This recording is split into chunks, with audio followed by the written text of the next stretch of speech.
Olá, pessoal. Tudo bem com vocês? Estamos aqui hoje para gravar o nosso primeiro podcast, Pode Latir, Pode Miar, com muitas respostas aí para dúvidas dos nossos tutores que ligam para a gente, manda pergunta. Vamos falar um pouco hoje de cirurgia. Como eu disse, eu sou Hélio Ramos, veterinário, fundador da clínica Dr. H Medicina Regenerativa, e hoje nós estamos aqui com a nossa amiga, doutora Gabriela Ribeiro. Tudo bem, Gabi? Tô bem, Hélio, agradeço o convite e estou à disposição aí para tirar todas as dúvidas, para responder tudo que você tem para me perguntar. Nós que agradecemos, Gabi, por você ter vindo, e vamos falar muito de cirurgia hoje, Bora, né? vamos. Gabi, fala para nós, quem que é a Gabi, doutora Gabi, veterinária? O que você faz, o trabalho que você realiza na parte de cirurgia, você também atende clínica, né? Na parte de nefrologia, é isso? Uhum. Bom, vamos lá, eu acho que eu me formei em 2018 pela EMB Morumbi. Acho que desde que eu entrei na faculdade, eu já sabia que eu queria cirurgia, assim. A primeira aula de anatomia, eu olhei e falei, cara, é incrível mexer dentro do corpo de um paciente, eu quero isso. Então, a minha graduação inteira, eu fiz estágio, curso, semana acadêmica, tudo envolvendo cirurgia e a parte de anestesia, que eu tinha um pouco de dúvida também se era algo que eu gostaria. Saindo, assim, da faculdade, eu falei, cara, vou prestar uma residência, porque eu acho que não tem como a gente operar sem pensar em uma residência. E aí eu prestei a residência na Anclevepa São Paulo, fiz o programa de residência de aprimoramento por 1 ano, aguentei só por 1 ano, eram 2 anos, mas eu fiz somente 1, por problemas psicológicos mesmo, que eu acho que a gente vai ter que conversar hoje sobre isso, que a veterinária acaba pegando a gente. Fiz esse 1 ano de aprimoramento, entrei na pós-graduação de cirurgia, e aí eu falei, realmente, é isso que eu quero, é isso que eu quero pra mim. Mas a gente percebe que quando a gente tá na cirurgia, quanto mais a gente estuda, menos a gente sabe, mais a gente precisa estudar.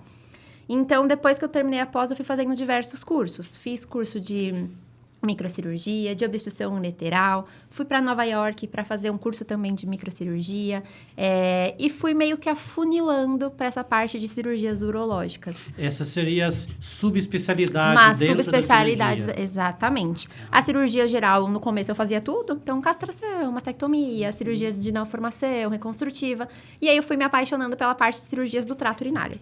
E aí eu falei, cara, não tem como eu operar o trato urinário sem saber de fato a fisiologia, tudo do trato urinário. E aí eu falei, vou entrar na pós também de nefrologia. E aí fiz essa loucura de entrar de um dia para o outro na pós de nefro, que é totalmente diferente do que eu tinha feito a vida toda, assim, de graduação mesmo, porque sempre a cirurgia é muito prático. Quando a gente entra na pós de nefro, é tudo muito teórico, a clínica mesmo, né? Aquela clínica pesada. E eu estranhei muito no começo. Eu olhava, assim, nas aulas e eu falava, cara, eu não vou ser capaz de conseguir prosseguir com isso. Mas a minha paixão pela uro, né, foi me segurando na pós de nefro. E hoje eu tenho atendido como nefro também. Porque eu acho que a gente precisa saber a clínica do paciente para operar essa parte do trato urinário. E isso é para todo tipo de cirurgia, né? Eu preciso saber como é um paciente rígido, um paciente saudável, para aí sim eu conseguir tratar essa afecção, e não só a parte cirúrgica mesmo, de dentro do centro cirúrgico, mas como que eu manejo esse paciente no pré-operatório, como eu manejo um trans no pós-operatório, que a gente sabe que é o mais difícil, operei, beleza, como que eu vou manter esse paciente vivo na pós-cirurgia? E aí, acabei entrando nesse mundo da uro e nefro aí. Mas sou cirurgiã raiz, né? Não tem como. Ô, Gabi, tá rolando um mestrado aí também, né? Tá rolando um mestrado. É na área de nefro ou de ciru você tá fazendo? É na área de uro. De uro. Na área da urologia. Tô fazendo mestrado em Cuiabá. Eu sou cuiabana, então eu voltei pra minha terra para fazer o mestrado. Eu tô fazendo na parte voltado para cirurgias de ureter. Então, sobre bypass, que a gente vai falar sobre como que o bypass funciona, se de fato tem resultado ou não. É um estudo retrospectivo aí de todos os casos que eu tenho ao longo desses 2 anos. Tá sendo o tema do meu mestrado. E o bypass é uma cirurgia urológica ou, vamos dizer assim, ela é uma cirurgia renal? É uma cirurgia urológica. O bypass a gente coloca, então, a gente tem um paciente felino ali, que ele tem um ponto obstrutivo ureteral. E associado a esse ponto de obstrução em ureter, tem algum cálculo em pelve renal, ou pacientes com área de estenose em ureter, ou pacientes que já fizeram outro tipo de cirurgia renal, mas não teve uma resposta boa, a gente pode colocar o bypass. Qual que é o porém do bypass? É um dispositivo externo, então a gente precisa entender como que esse paciente vai responder a essa cirurgia, né? Se vai se adaptar bem, é algo que gera dor, pode gerar infecção no trato urinário. E o paciente precisa do manejo desse bypass. Como é um dispositivo externo, que a gente vai fazer um ureter externo ali com catéteres, esse paciente precisa fazer a lavagem desse bypass. Então, a cada 3 meses, para o resto da vida dele, ele tem que voltar para passar comigo, com algum outro cirurgião, urologista, para conseguir realizar a lavagem desse bypass. Então, o estudo a gente entender como esse paciente vai ficar. E é o nosso maior desafio hoje nesses pacientes de bypass, o tutor conseguir se manter com a gente a cada 3 meses para o resto da vida. Entender como esse paciente vai responder, porque ele tem um corpo estranho ali dentro, né? Que pode gerar, a gente sabe que os nossos pacientes lambem a região de vulva, de pênis, e pode gerar uma infecção ascendente. Então, e fazendo controle de infecções junto com as lavagens. Exames de rotina, a gente precisa fazer para entender como está o posicionamento, se não tem infecção. Então, acaba sendo um manejo mais chatinho aí, que é ao longo da vida de todo esse paciente. Então, se eu tenho um paciente que vai durar 10 anos, ele vai ficar 10 anos comigo, a cada 3 meses, fazendo o exame, fazendo a lavagem. E o bypass é usado tanto para gatos como para cães? Tanto para gatos quanto para cães. Antes, a gente usava mais em gatos. Agora, já tem estudos que a gente pode usar em cães. Então, aqueles pacientes que têm área de estenose em ureter, pacientes que têm cálculo tanto em pelve renal quanto em ureter, pacientes que já tentaram fazer a microcirurgia, por exemplo, ou duplo J e não responderam bem. Então, a gente parte para o bypass. A gente pode usar nos dois. Certo. Gabi, que sinais que o tutor deve ficar atento com o animal, seja ele um gato ou um cão, que indique que aquele gato ou cão não está bem e deve procurar um nefro?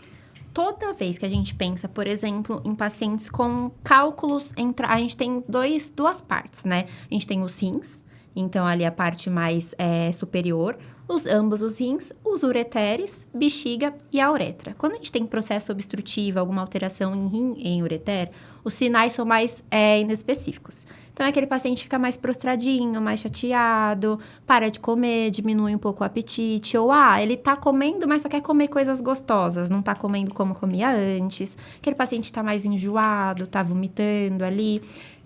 Mas, se a gente tem, por exemplo, cálculos em bexiga, em uretra, aí já é aquele paciente que vai ter xixi no sangue, sangue no xixi, dificuldade de ir na caixa de areia ou no tapetinho, vai lá, faz uma gotinha e sai e volta, fica indo e voltando na caixinha de areia. Geralmente, os sinais do trato urinário superior são mais inespecíficos, então ele fica mais chateado, perde o apetite. E do inferior, né, do trato urinário mais baixo, aí o paciente já tem dificuldade para fazer xixi, vai na caixa de areia, faz uma gota e volta, ou começa a fazer xixi em lugares que ele não fazia antes. Ele sempre fez na caixinha, sempre fez no tapete, mas agora ele fez no sofá. Ele só faz ali próximo ao sofá. Então, tem algo diferente aí. Então, é algo que o tutor precisa ficar de olho. É claro que a gente sabe que os nossos pacientes, tanto cães quanto gatos, conforme vão envelhecendo, a gente precisa ter esse acompanhamento, né? A gente precisa fazer os exames de rotina que a gente não tem costume de fazer nos nossos pacientes. Mas o check-up, da mesma forma que é importante pra gente, é importante para eles também. Pra gente entender se tem alguma alteração na função renal, em ureia e creatinina, se tem anemia, ou se nos exames de imagem, se eu vejo alguma já alteração renal importante ali, né, no ultrassom, a definição córtico-medular. Então, a gente consegue ficar de olho. A medicina preventiva, então, é sempre mais importante. Com certeza, não tem como. A preventiva é a melhor, porque a gente já pega no início ou antes de começar e consegue tratar. O paciente não chega debilitado pra gente. Principalmente esses pacientes de doenças renais, quando o tutor percebe, é aquele paciente que já caiu, que já não quer comer, tá desidratado, tá vomitando, já tá com anemia. Então, ele chega muito debilitado pra gente e acaba dificultando o tratamento, né? O prognóstico fica muito pior. E como que você fecha o diagnóstico para saber, para falar pro doutor, esse animal é cirúrgico? Só vai resolver com uma cirurgia? A gente tem alguns pontos que a gente vai olhar. Por exemplo, vamos pensar numa cirurgia de ureter. Eu tenho um cálculo em ureter, por exemplo. A gente precisa entender como é que está essa dilatação de pelve, porque a gente tem os 2 rins. Os rins, eles foram feitos para produção de urina. Eles não armazenam urina. Então, quando a gente começa a ver que tem acúmulo de urina dentro do rim, que a gente vai perceber ali pelo ultrassom que mostra que tem presença de hidronefrose, a gente vai olhar qual é o tamanho dessa hidronefrose. Hoje a gente tem um consenso que fala que se essa dilatação de pelve, né, essa hidronefrose, tiver maior que 13 milímetros, já mostra pra gente que tem um processo obstrutivo acontecendo e é indicativo de cirurgia.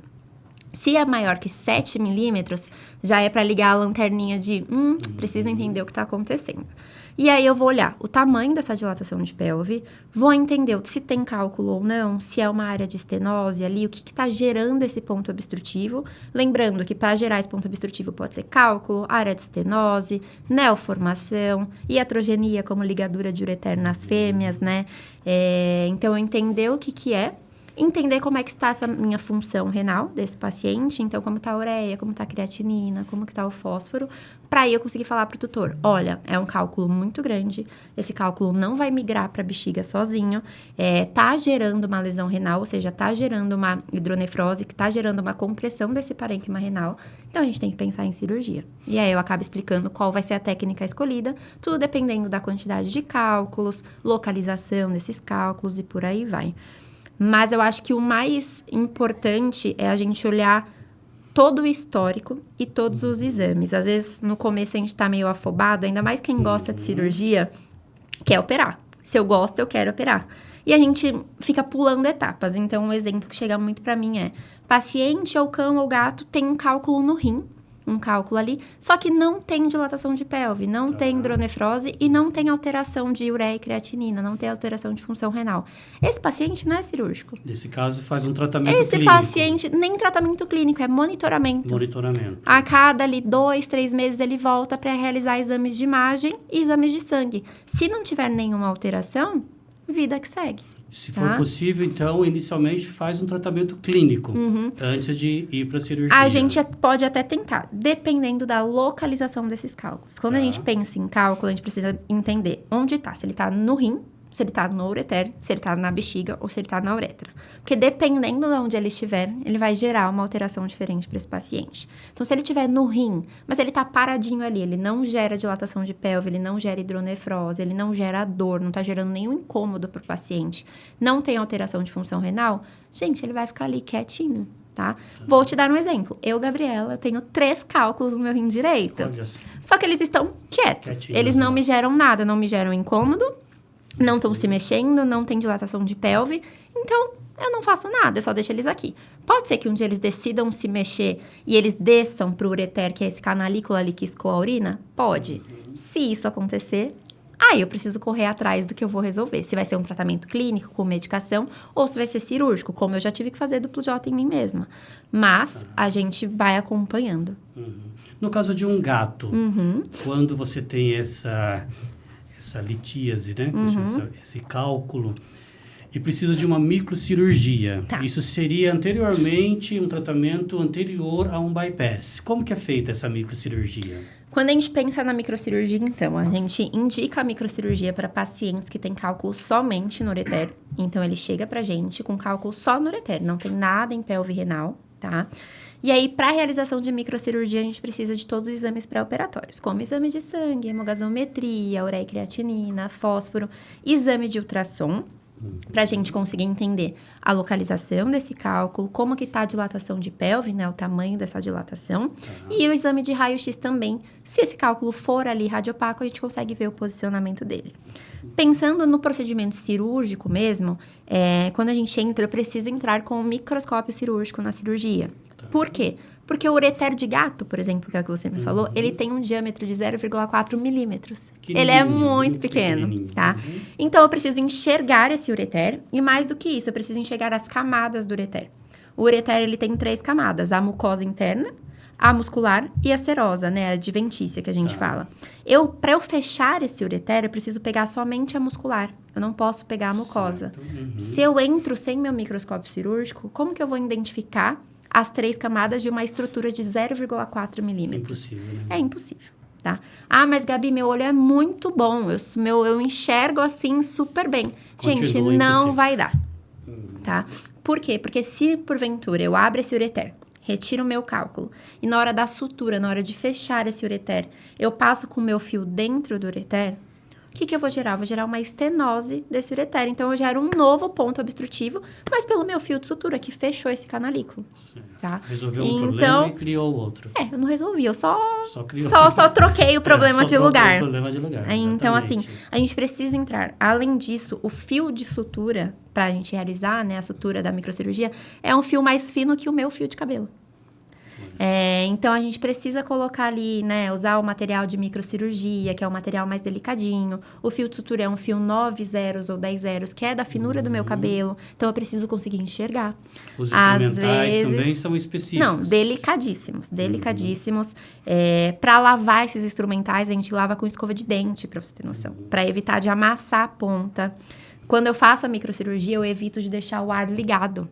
Porque, às vezes, o vento do ar sopra o meu fio. Puxa. Só que se eu perder o fio, gente, já era. Não há E além desse fio ser muito fino, ele é um fio muito caro, justamente pela delicadeza dele. Então, você perde um valor ali durante essa cirurgia, que é importante pra gente Esse também. Fio, ele é um fio absorvível ou é um fio de nylon? A gente pode usar tanto absorvível quanto fio de nylon, tá? Como a gente sabe que, provavelmente, quem fez veterinária já escutou. Não pode usar nylon no trato urinário. O que acontece? Como eu entro com o microscópio cirúrgico e eu evito de pegar a mucosa, eu posso usar o nylon, porque eu não estou entrando com o nylon na mucosa. A gente prefere usar o nylon, por quê? Porque o nylon tem o 10 zeros e o 9 zeros.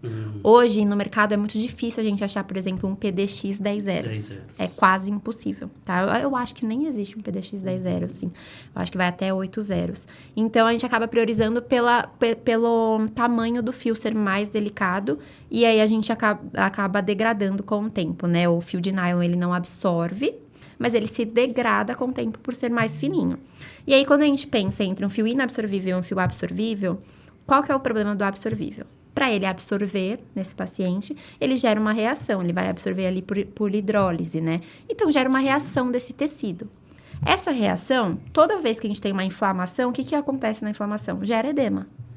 E o próprio edema da cicatrização, né, dessa absorção desse fio, pode gerar um processo obstrutivo momentâneo nesse ureter. Então, por isso que às vezes a gente prefere o inabsorvível. Então, a gente, claro, com todo cuidado, não pega essa mucosa e aí evita de gerar esse edema inflamatório cicatricial aí no futuro. E se você tiver um caso que você tem um animal com cálculo dos 2 ureteres, você tem que fazer a cirurgia bilateral. A gente consegue fazer bilateral ao mesmo tempo, tá? E aí, pós-operatório, beleza, tirei meu cálculo. O que eu vou fazer agora? Vou acompanhar esse paciente. Eu preciso entender se essa dilatação de pelve melhorou, ou seja, eu tirei o ponto obstrutivo. Eu tirei aquele cálculo que estava tampando ali, né, esse ureter, esse canalículo. Então, essa dilatação de pelve tem que melhorar, porque o fluxo urinário voltou a progredir. Tá? Outra coisa que a gente vai olhar, como que tá esse ureter, como ele tá respondendo. Porque ele vai inflamar, a gente sabe que tudo que tem manipulação durante a cirurgia inflama, é natural. Então, a gente precisa entender como que tá o espessamento desse ureter, em volta, né, o mesentério, se não tá tão reativo ou não, tá? A gente fica de olho, a gente sabe que as maiores complicações hoje, da ureterotomia microcirúrgica é extravasamento de urina, tá tão inflamado esse ureter que tem descência da minha sutura e extravasa urina para a cavidade. Ou estenose do meu ureter, por manipulação, esse ureter já estava tão machucado que esse cálculo ali estava gerando tanto atrito nessa mucosa que gerou uma resposta inflamatória exacerbada e estenosou, tá? Pode acontecer. Usei meu material errado. Nesse caso, vai progredir para um bypass. Usei o material errado, gerou estenose. Ou uma possível complicação é reobstrução desse ureter. Nos exames de imagem eu não peguei que tinha cálculo em pelve renal. Se eu tirar só esse cálculo do ureter, na hora que esse fluxo urinário volta a progredir, vai ter outro. Esse cálculo que tá na pelve vai descer e vai obstruir de novo. Ou pior, eu tirei o cálculo e joguei o cálculo fora, não mandei para análise. O cálculo, a gente precisa sempre lembrar que ele não é a doença em si. Ele é um sinal da doença. Eu preciso entender qual é a causa base, o que está formando, o que está levando à formação desse cálculo. Se é um cálculo de estruvita em cães, por exemplo, por conta de infecção bacteriana, se é oxalato de cálcio, o que está causando esse cálculo? Se é alimentação, se é baixa ingesta de água, se é por alguma alteração endócrina, se é por alguma alteração hepática. Então, eu preciso entender a causa base para evitar que se formem novos. Então, esse cálculo que eu retiro, eu mando sempre para análise. Porque aí a análise vai me falar, olha, o cálculo ele é formado de 100% de oxalato de cálcio. E aí sim eu vou entender que nesse paciente eu preciso aumentar a ingesta de água, eu preciso talvez entrar com medicação para ajudar a segurar, porque a gente sabe que pacientes com oxalato de cálcio têm uma recidiva muito maior, né? Tendem a ter recidivas. Se for num cão, der dextrovita, talvez entrar com antibiótico para ver se não tem ali. Mentira, falei errado. Primeiro a gente vai fazer um exame de urina, vamos fazer uma cultura para entender se tem bactéria, se sim entrar com antibiótico. Então a gente precisa entender o que formou esse cálculo para aí sim eu conseguir tratar. Às vezes a gente foca só na cirurgia, que é o que eu te falei, às vezes a gente fica ansioso e quer só operar. Então, eu operei e tirei o cálculo. Beleza, mas esse paciente lá que sobrou, será que o que eu tenho que fazer com ele ainda? Eu preciso analisar esse paciente, ele precisa entender por que formou o cálculo, tratar, né, a formação do cálculo. E eu converso isso muito com o tutor também. Ou seja, não saber quando não operar é tão importante quanto saber quando operar. Com certeza absoluta. Eu acho que quando a gente começa a operar, a gente quer operar tudo. Tudo que aparece é cirúrgico. A gente acha que tudo que aparece é cirúrgico. Só que a gente, com o tempo, vai percebendo que nem tudo é cirúrgico. E o melhor paciente pra gente é o paciente que não opera. Tá? A cirurgia é necessária? Se for, ótimo. Se não for, gente, a gente não vai fazer. Por mais que eu ame operar. Tá? Acho que tem uma frase que falam... Pra você ser cirurgião, acho que você demora 3 anos... para aprender, aí depois de 30 anos você entende quando não operar e é aí sim que você se transforma. Cirurgia, 3 horas para aprender a técnica, uma coisa assim, né? E aí 30 anos para aprender quando não operar. E é aí que você percebe que você se transformou num cirurgião. Porque é quando a gente sabe a real necessidade de fato, tá? A ansiedade faz a gente errar muito, assim, muito mesmo.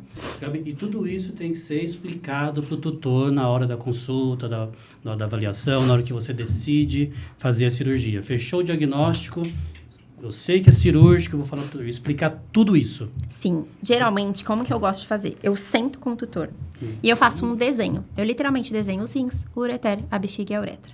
E eu vou explicar para eles para que serve o rim, qual que é a função dele em um paciente normal e como está esse paciente hoje, ou seja, como que está o rim do gato dele, do cão dele hoje, devido a esses cálculos, devido a essa afecção aí, tá? E eu vou explicar isso, vou explicar a técnica cirúrgica, quais são as técnicas cirúrgicas possíveis para esse paciente, quais são as complicações pós-operatórias que podem acontecer. Certo. Por quê? Porque toda cirurgia tem uma complicação. A gente não tem nada hoje, nenhum procedimento cirúrgico hoje isento de complicação. Então, eu preciso explicar isso para o meu tutor, tá? Ah, mas Gabi, se você explicar isso para o tutor, pode ser que ele não queira operar? Pode. Pode ser que ele fale, eu não quero colocar o meu gato, o meu cachorro em risco a essas complicações. É uma escolha dele? Infelizmente é. Tá? Gabi, pensando nessas complicações que pode acontecer, o que a gente pode fazer para minimizar riscos operatórios? Por exemplo, uma clínica bem equipada, uma equipe bem estruturada, com conhecimento da técnica, da ciência, daquele procedimento. O que a gente precisa fazer para garantir segurança para o animal e para o tutor? A gente tem o que a gente fala que é o protocolo de cirurgias seguras, sabe? Hoje, quando a gente pensa em cirurgia, às vezes as pessoas só olham o procedimento cirúrgico em si. Tá. Vou dar um exemplo mais básico. Castração. Todo mundo hoje que sai da veterinária provavelmente queira castrar ou já sabe castrar. E vai vender ali essa cirurgia para esse paciente. O tutor olha só a técnica de castração. Mas em volta a isso, em volta a essa técnica, tem outras diversas coisas que a gente precisa olhar. Parte 1, o local que a gente vai realizar esse procedimento. Tá. É um local que tem uma boa estrutura? É um local que tem um aparelho anestésico de qualidade? É um local que tem um centro cirúrgico seguro? Outra coisa, equipe. Ele vai ter uma equipe cirúrgica, ou seja, um anestesista, um cirurgião que vai realizar esse procedimento. Anestesista, com uma anestesia inalatória, que hoje é que a gente prioriza. Cirurgia, a escolha dos materiais. Como que é a escolha desses materiais? Foi feito, foi esterilizado da forma correta esse material? Os aventais são estéreis? A luva é estéril? Tudo isso precisa ser colocado no procedimento cirúrgico. Às vezes a gente olha somente para aquela técnica, ou seja, é só uma castração. Não, gente, não é só uma castração. Eu preciso olhar o local que vai ser feito, o médico veterinário que vai fazer a parte anestésica e a parte cirúrgica, a internação que esse meu paciente vai ficar. Tem um médico veterinário nessa internação que é capaz de cuidar se ele tiver qualquer complicação, tá? O material escolhido. Então, foi escolhido o melhor material para realizar essa cirurgia, fio absorvível. A vira e mexe, às vezes, faz carinho na barriga do nosso paciente e sente ainda os pontinhos ali. Não, gente, musculatura é com fio absorvível. Então, assim, é uma equipe que estudou, que sabe o que fazer. Outra coisa, se tiver qualquer intercorrência nesse procedimento de castração, esse médico veterinário que está realizando, ele sabe tratar essa intercorrência? Eu, Hélio, já tive intercorrência em castração. E se eu não soubesse, eu teria perdido o paciente, tá? E a gente pode perder. Às vezes, a gente pensa, é só uma castração, mas não é só uma castração. A castração, ela envolve vários vasos importantes. A gente tem o pedículo do lado direito, o pedículo do lado esquerdo, o coto ovariano. E isso tudo, gente, são irrigações importantes. Que se a gente não faz direito, sangra e sangra muito até o paciente virar óbito. Então, eu preciso saber resolver a complicação. Falando nesse assunto de castração, a gente sabe que o SAVA, que é a Associação dos Médicos Veterinários Internacional, né, do mundo todo, sempre produz consensos aí que é liberado durante os congressos para dar direções aí para o pessoal, né, para os clínicos, para os cirurgiões, para todo o pessoal em cada uma de suas especialidades, né? A gente sabe que acho que foi o ano passado, né, o ano retrasado, no último congresso, saiu um consenso sobre castração, né? E antes se falava em castrar todo mundo, né? E hoje, assim, até hoje, em animais de ONG, controle de população, parece que continua igual, né? O que mudou, assim, hoje pra gente na castração? Por exemplo, eu tenho um animal, ou o tutor chega da minha clínica com um animal e fala assim, eu quero castrar esse animal. Qual a pergunta, qual a conversa que eu vou falar com eles hoje pra gente decidir se castra ou não? Ou não castra, beleza. O que acontece? Pensando nesses de rua, de ONG, gente, aí é controle populacional. Eu estou castrando para evitar que esses animais que moram na rua continuem ali reproduzindo e aumentando a quantidade de animais que ficam na rua. Esse a gente mantém a mesma coisa por controle populacional.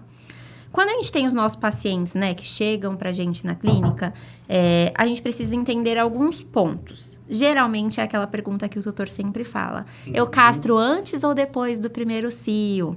Geralmente chega essa pergunta, clássico, né? ou... meu cachorro, principalmente cachorro grande que é bagunceiro, eu quero levar ele pra creche e a creche só aceita se tiver castrado. Também é algo que chega pra gente. A gente precisa entender o que o tutor quer, qual é o intuito do tutor com essa castração.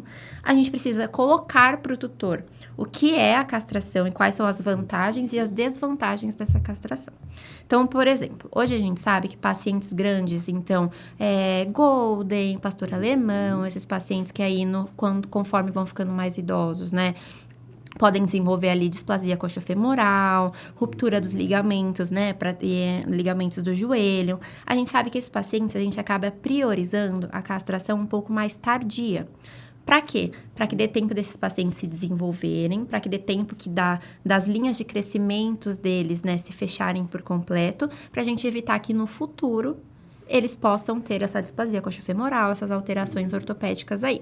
Mas aí entra no que o tutor vai falar pra gente. Gabi, eu preciso que ele vá pra creche.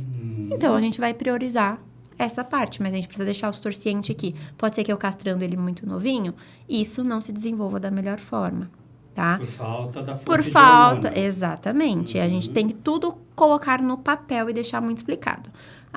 Eu tenho, por exemplo, um Spitz. O meu Spitz, eu ganhei ele tinha 3 meses e ele já veio castrado. Hoje, o meu Spitz, o pênis dele é infantil, é muito pequeno. Uma vez ele precisou ser sondado, a gente teve que passar uma tomquete de gato, porque a uretra dele era muito pequena. Por quê? Porque ele não se desenvolveu, ele não teve estímulo hormonal para conseguir desenvolver os órgãos sexuais. Então, ele tem os órgãos sexuais infantis, tá? Por quê? Porque ele foi castrado muito cedo. Mas porque essa ONG, esse local que estava disponibilizando esse paciente, acabava doando esse paciente já castrado. Então, a gente precisa entender, colocar no papel o que o tutor espera, que ele quer, e a gente explicar o porquê que é importante castrar, mas que isso, dependendo do tempo, vai ter vantagens e desvantagens. Então, a gente sabe, por exemplo, que nas fêmeas, pacientes fêmeas castradas após o terceiro cio, né, após o terceiro ciclo, já não tem mais tanta proteção contra câncer de mama. Então, por exemplo, eu adotei um cachorro de rua, uma fêmea de rua, e eu castrei ela agora, uma fêmea de adulta. Eu castrar ela agora vai evitar o quê? Que ela forme piometra, neoformação uterina, neoformação ovariana, mas pode ser que ela tenha câncer de mama. Sim. Por quê? Porque o terceiro ciclo já passou. E a gente sabe hoje que ali, a partir desse terceiro ciclo, a gente já não tem mais proteção. Nesse caso, se eu não tivesse castrado essa cadela, ela poderia ter o câncer de mama e resolveria com a Mastec. A gente pensaria em outro procedimento cirúrgico. Tá? A gente hoje indica a castração para fêmeas, para evitar piometra, né? Infecção uterina, neoformação uterina, neoformação ovariana, pacientes possíveis, né? De neoformação de mama, os machinhos ali, neoformação testicular. Então, tudo a gente vai evitando. E pensando também na parte de marcação de território, comportamental, né? Que a gente sabe que cachorro tenta cruzar, gato marca muito território quando não é castrado, gata fêmea, quando entrar no cio, é impossível de conviver, fica miando, faz escândalo, tenta fugir de casa. Então, pensando na parte comportamental também. Mas a gente precisa sempre colocar para o tutor as vantagens de fazer isso agora e as desvantagens, tá? Não só isso. Vantagens, desvantagens, possíveis complicações. A gente pode ter complicação, mesmo que seja só uma castração de fêmea, mesmo que seja só uma castração de macho, tá? Às vezes a gente trata uma cirurgia que é mais simples, como se fosse uma coisa normal, e aí essa cirurgia, e aí no futuro isso vira algo muito grande, porque tem uma complicação, e aí vai virar uma cirurgia grande. Hoje, como eu atendo muito essa parte de uro, chega muito paciente para mim com ureter ligado. O que seria esse ureter ligado? É aquele paciente que castrou quando era mais novo, que castrou em algum momento da vida, teve uma complicação transoperatória, que é o que a gente fala que se perdeu o pedículo, esse pedículo se soltou. E o que acontece? O ureter ali nessa parte proximal, ele é retroperitoneal, ele está escondido dentro do retoperitônio. Certo. E aí o cirurgião não consegue ver mesmo, e aquilo começa a sangrar. E ele vai e pinça e liga ali tudo para parar esse sangramento. E liga esse canalículo, liga esse ureter. E o que acontece? Começa a ter um acúmulo de urina dentro da pelve renal, começa a gerar essa hidronefrose, essa dilatação da pelve. E aí, gente, de novo, é inespecífico. Então, o paciente está bem e o paciente tem um rim contralateral, que está trabalhando, dando conta. Está resolvendo o problema. Está resolvendo. Então, ele só chega pra gente quando esse rim que está com o ureter ligado já se perdeu, que foi só uma simples castração, que teve alguma intercorrência. E aí, no futuro, a gente vai ter que tirar, fazer uma nefrectomia, uma retirada desse rim, porque se perdeu em um erro na castração, que era algo simples. Ou seja, você tem que seguir sempre os protocolos corretamente para evitar esse tipo de problema, com uma equipe que realmente saiba fazer ali todo o procedimento, seguir o tempo cirúrgico corretamente. Sim, equipe anestésica, equipe cirúrgica, equipe de internação. Tá? A equipe do hospital importa, não adianta nada ter uma super equipe cirúrgica, uma super equipe anestésica e o hospital não ter uma internação confiável ali. Você precisa olhar tudo, olhar o hospital, ele tem bons médicos, ele tem ali os exames que meu paciente vai precisar no pós-operatório, de fácil acesso, então é um local que tem exame de sangue, exame de imagem, a gente vai conseguir fazer isso, a gente precisa ter esse cuidado. Às vezes, de novo, a gente olha só pra técnica, qualquer lugar faz, ali faz mais barato do que aqui. E não é só isso. A gente precisa olhar como um todo. Então, tem o local que vai ser feito, o material que vai ser usado, a técnica que vai ser escolhida. Porque hoje a gente também não faz, né, a castração. A gente tem ali aquela discussão sobre ovário-esterectomia e ovarieque. A gente sabe que para pacientes rígidos, fêmeas, a gente pode fazer só ovarieque. Então, ter um profissional que vai conseguir ter essa discussão, essa conversa com o tutor, colocar para o tutor as vantagens e as desvantagens, é bem importante. Assim, eu acho que a equipe como um todo, não só a equipe cirúrgica, mas a equipe como um todo é o que importa, porque senão a gente não consegue dar o melhor tratamento. Não tem como. Acho que você tocou num ponto muito importante, Gabi, quando você falou de alguns lugares faz de forma assim, mais ou menos, sem considerar os protocolos a seguir, né? Porque vai ser mais barato, enfim, o tutor não sabe das complicações, então ele opta pelo mais barato. Isso aqui custa tanto, isso custa tanto, vou levar no mais barato, porque não explicaram para ele que poderia ter esse tipo de complicação, né? Por quê? Porque você fazer uma cirurgia com tudo aquilo que você falou, com material esterilizado, né, com a equipe montada, com um centro cirúrgico adequado, tudo isso custa caro, né, Gabi? Exatamente. Então, como que eu vou fazer uma cirurgia barata, né, usando o melhor? É impossível, né? Aí tem essas complicações. E quando eu faço esse mais ou menos assim que a gente escuta por aí, é aquele momento que ele dá um monte de antibiótico para evitar problemas, infecções, né? O que vai acontecer, Gabi, com esse uso indiscriminado de antibiótico aí no futuro? Eu acho que você tocou vários pontos nessa sua fala, são várias camadas, eu acho que a gente pode discutir. Ponto 1, quando a gente tem esses locais, né, que infelizmente acontece, infelizmente a gente sabe que hoje tem muito veterinário, hoje tem muita faculdade de veterinário, tem muitos veterinários se formando, tem muitas clínicas aí, então a gente tem muita mão de obra mesmo. A gente precisa entender, de novo, material, tudo isso. E tudo isso tem um custo. Vou te dar um exemplo. Eu uso um kit que tem meu avental, meu pano de mesa, meu pano de campo, que custa R$48. Então, R$48 ali. Mas tem o valor do fio associado a isso. Tem o valor de compressa, tem o valor de gás, tem o valor de instrumental mesmo, né? Porta-agulha, pinça, tudo isso. Mais o valor do meu trabalho. Você acha que tem como eu cobrar em uma castração, por exemplo, R$100? Não tem. Não tem. Já não paga isso que eu falei. Cobrar R$200? Não tem. Já não paga isso que eu falei. Se eu fizesse sem luva ali, sem nada... Já não paga. Então, é isso que eu tento mostrar pro tutor, assim. Às vezes, eu entendo, né? É um serviço... é caro, eu não estava preparado para isso. Achei que seria mais barato. Entendo essa visão, que é uma visão do cliente mesmo, e tá tudo bem. Mas a gente tem como nossa obrigação colocar para ele, olha... Por que eu estou cobrando esse valor? Porque eu vou usar tal material, que é um material estéreo, é o material correto, é o melhor fio, é um fio absorvível, é um fio que vai funcionar dessa forma. Porque a gente precisa mostrar, tá? De novo, parece bobagem, mas hoje a gente vê muito erro por material mal escolhido, por material fora da validade, por material que não era estéreo. Tá? Isso, assim, é muito triste pra gente que estuda, pra gente que trabalha, ver esse tipo de coisa. E quando chega um paciente desse pra gente corrigir esse tipo de procedimento, é pior ainda. Porque eu preciso manter minha ética pra conversar com o tutor, eu preciso tentar salvar esse paciente, então acaba complicando aí. E aí a gente vê isso do antibiótico, que eu fiz uma cirurgia mais ou menos, mas para evitar que ele tenha uma contaminação no pós-operatório, eu taco antibiótico. A gente sabe que pacientes de castração hoje, a gente não precisa fazer antibiótico no pós-operatório. Nem macho nem fêmea. Nem macho e nem fêmea, a gente só faz o antibiótico ali profilático, que é 30 minutos antes da incisão de pele. Então, quando já entra nesse pós-operatório, a gente precisa entender, precisa mesmo dessa medicação? Eu não vou estar criando uma resistência bacteriana no futuro para esse paciente? E se, porventura, eu uso esse antibiótico hoje que não havia necessidade, e daqui a um tempo esse paciente tem uma infecção urinária, uma infecção no conduto, e aí quando a gente for usar esse antibiótico, ele já não é mais efetivo. Tá? A gente precisa ter esse cuidado. Eu tive uma paciente que a gente operou conduto auditivo e ela tinha muita secreção purulenta. Ela já tinha feito em colega uma cirurgia de ablação de conduto e ela veio porque estava fistulando e formando pus. Sim. E a gente mandou essa secreção para a cultura e antibiograma. Todos os antibióticos possíveis do universo deram resistentes. Ela não era sensível a nenhum antibiótico, nem a meropenem, a nada. Ela não era sensível a nenhum antibiótico. Gente, tem cabimento? E o pior de tudo, né, Gabi, que a gente sabe que antibiótico na veterinária, você pode comprar sem receita, né?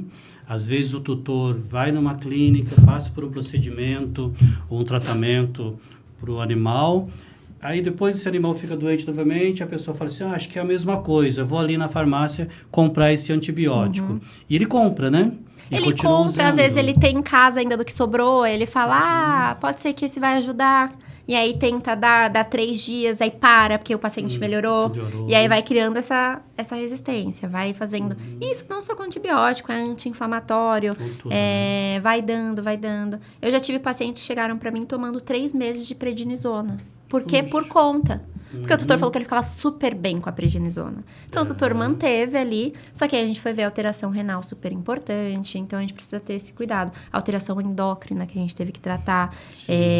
Então, esse uso indiscriminado de medicação acaba prejudicando muito. Porque, às vezes, o intuito do tutor sempre é ajudar o paciente. Você sabe que eu acompanhei um caso de um animal com calcinose cutânea devido ao uso de corticoide. Usou tanto corticoide que a pele começou a produzir uma estrutura de cálcio, foi tirar o corticoide e resolveu. Melhorou. E fica horrível, né? Cachorro. Não, o intuito sempre é ajudar. Eu vejo o meu gato, eu vejo o meu cachorro passando mal, eu quero ajudar, quero resolver. Só que a gente precisa entender que eles, por mais que seja muito parecido com a medicina humana, também é muito diferente. Sim. As doses são diferentes, as indicações são diferentes, então a gente precisa tomar esse cuidado. Então, eu sempre falo para os pacientes que eu atendo, né, para os tutores. Tá vomitando, tá com diarreia, ele não tá muito prostrado, traz ele para uma avaliação. Não medica sem saber, porque às vezes essa medicação vai prejudicar esse paciente. E quando é uma medicação exclusiva para humano, Gabi? Aí é pior ainda, né? Eu já tive um paciente que chegou com uma peritonite séptica. Fizemos exames de imagem, tudo, tinha líquido livre, mandamos esse líquido livre para análise, era fezes dentro da cavidade abdominal. Quando abriu a cavidade abdominal, a gente teve que entrar em cirurgia, ele tinha uma ruptura estomacal gigantesca. E em conversa com o tutor, o que aconteceu? Era um paciente que estava vomitando há uns dias, o tutor começou a dar anti-inflamatório para ele. Era um anti-inflamatório de uso humano, que a gente não usa na veterinária. E esse anti-inflamatório de uso humano, que a gente não usa na veterinária, gerou ali uma necrose estomacal. Rompeu esse estômago. Foi conteúdo alimentar, conteúdo gástrico dentro da cavidade abdominal. Esse paciente, a gente fechou o estômago, mas ele veio a óbito no pós-operatório por infecção, por sepse. E foi um paciente que a gente perdeu por um uso errado de uma medicação não indicada. Então, assim, precisa. Mas eu vou ter que levar ele até lá, até a clínica, só para ver a medicação? Sim. É uma doença, o vômito, a prostração, o xixi na caixinha, no lugar errado, é um sinal de que algo está errado. E os nossos pacientes não falam. Esse é o sinal pra gente levar e falar, olha, tá acontecendo isso. O médico vai pedir exame, provavelmente, porque pra gente é muito difícil dar um diagnóstico sem exame também. Porque, de novo, o nosso paciente não fala. Vou dar um exemplo. Eu tenho cálculo renal sempre. Eu estava viajando, eu estava na Itália e eu comecei a ter cólica renal. E eu fui no hospital e eu falei pro médico, estou com dor. Eu olhei, né, no Google como que eu falaria em italiano, que eu estava com dor. E ele pegou e deu um soquinho nas minhas costas e doeu muito. Eu falei, realmente dói. E ele falou, provavelmente você está com cálculo renal. Se eu der um soquinho no meu paciente não vai falar, olha, tá doendo. Não vai falar. Ele não vai me falar, olha, eu vou ali na caixa de areia, eu vou na privada, eu não consigo fazer xixi. Então, os exames são necessários pra gente entender. É claro que a gente precisa tomar cuidado, né, com tantos exames, a gente não pode pedir todos os exames do mundo, pensando, né, no desgaste do paciente e também na parte financeira do tutor, mas o necessário a gente vai pedir. Os exames são sempre complementares, né? Sempre complementares. Sempre vai pedir quando realmente precisa, quando houver né? necessidade, a gente vai pedir quando houver necessidade. Porque assim, a gente escuta às vezes, eu tenho pessoas que vão até a minha clínica, Gabi, e falam assim, olha, eu fui nos lugares e me pediram tanto exame, me deram tanto remédio, por isso que eu vim aqui agora, para ver se vai ser diferente, né? Isso acontece muito ainda, né, Gabi? Muito. Eu vejo isso nos meus exames de urina, nos meus exames pré-operatórios duro, assim. Quando a gente pensa em trato urinário, tudo muda muito rápido. Porque a urina tá fluindo, ela tá passando ali. Então, a gente precisa de exames sempre, quase que diários de imagem. E é muito difícil explicar isso pro tutor, que olha, todo dia você vai fazer um ultrassom. E todo dia você vai fazer um ultrassom que custa tal valor, tá? Mas é necessário. A gente precisa explicar para o tutor qual é a real necessidade disso. Olha, a urina tem um fluxo que não para nunca, então eu preciso, né, entender como é, se tá, onde está o cálculo, se está migrando, se está evoluindo. Você precisa colocar no papel e explicar para ele isso. Eu acho que tudo que a gente faz hoje, desde o primeiro oi que eu dou para você, né, para o meu cliente no consultório, precisa ser explicado. Tá? Eu preciso explicar o que esse paciente está passando, quais são os exames necessários e por quê, qual é a técnica, se for cirúrgica, e por quê, quais são as complicações. Ele precisa estar ciente de tudo que vai acontecer. Ah, mas se eu explicar todas as possíveis complicações, pode ser que ele não queira mais operar. Pode, mas é uma escolha do tutor. Mas eu fiz o meu papel.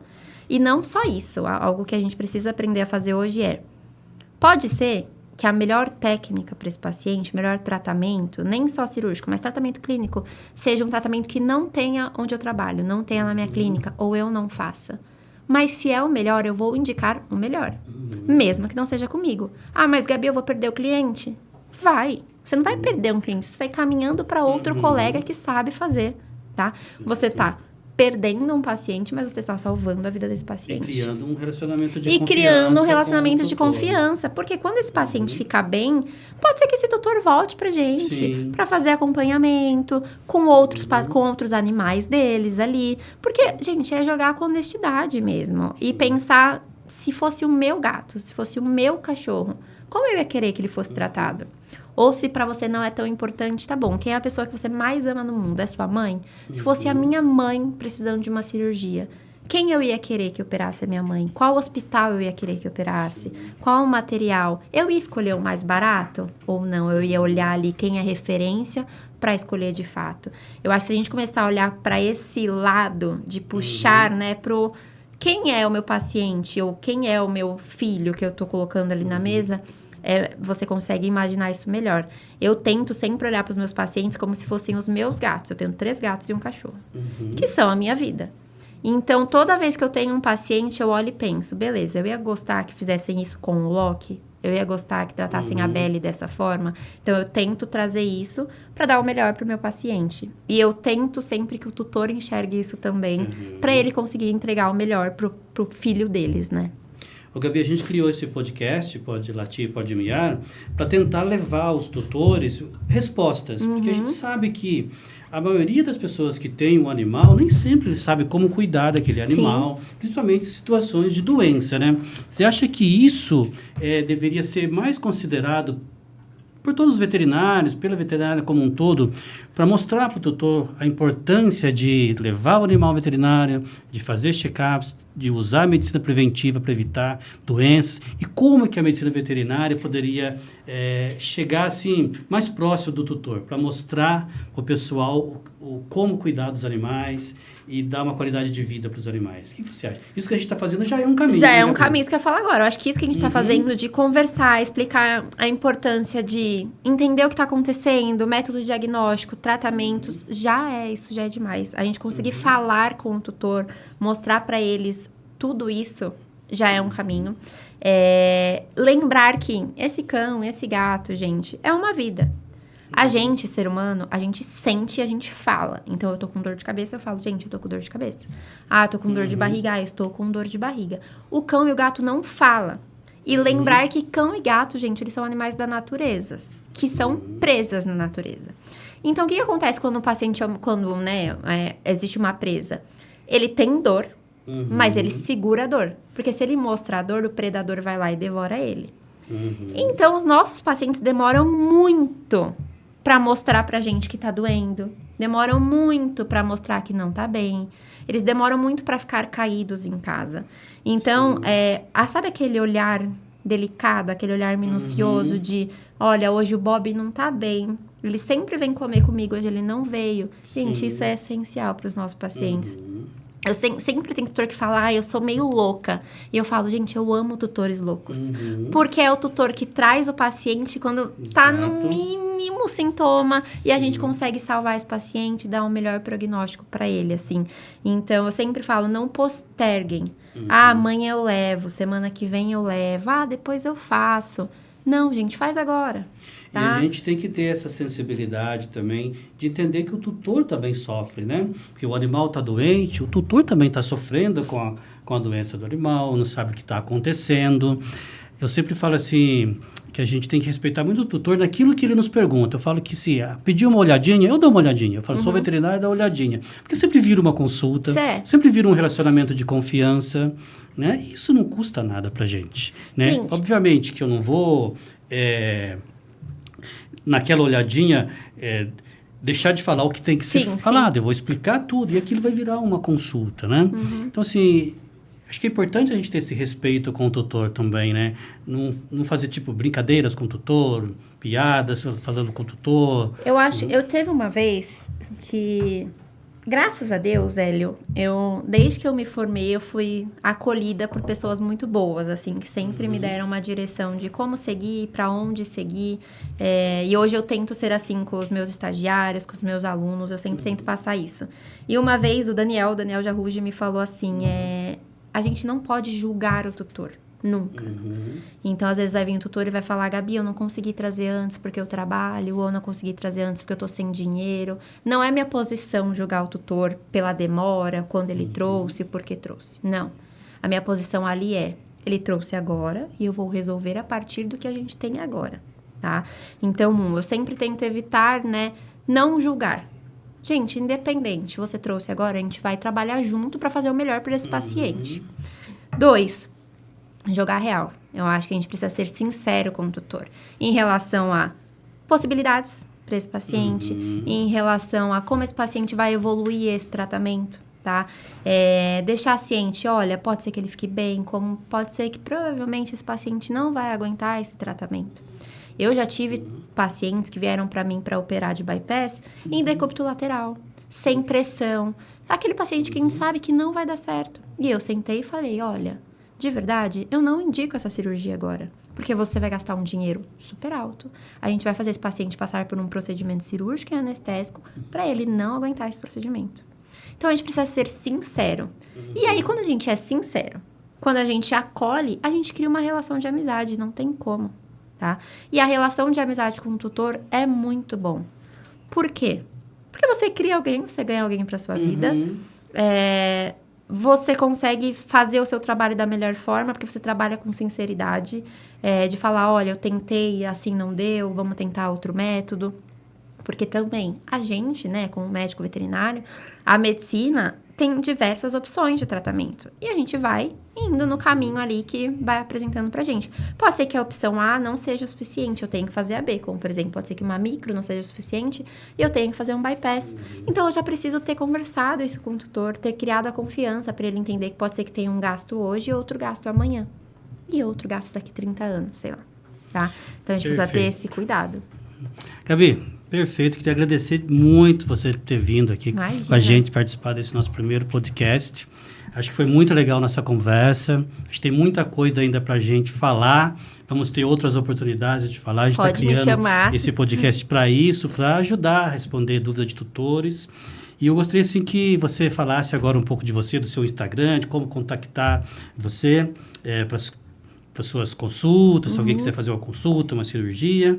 Aí você olha ali, acho que tem uma câmera aqui, tem né? Uma câmera aí aqui. Aí você fala aí sobre os suas formas aí de chegar até você. Pode ser, beleza. Pessoal, então eu que agradeço primeiro, Hélio, o convite. Estou à disposição para o que você precisar, porque os seus pacientes precisarem. Eu confio muito em você, desde que eu te conheci. O Hélio foi meu aluno, então eu criei uma relação de confiança. E hoje eu indico a clínica dele para os meus pacientes, porque é um lugar que eu sei que tem estrutura, tem médicos veterinários. O que vocês precisarem de mim, podem me procurar lá, estarei lá sempre, na parte cirúrgica, na parte urológica e na parte de nefrologia também. Hoje eu tenho meu Instagram, que é @GabiaRibeiro.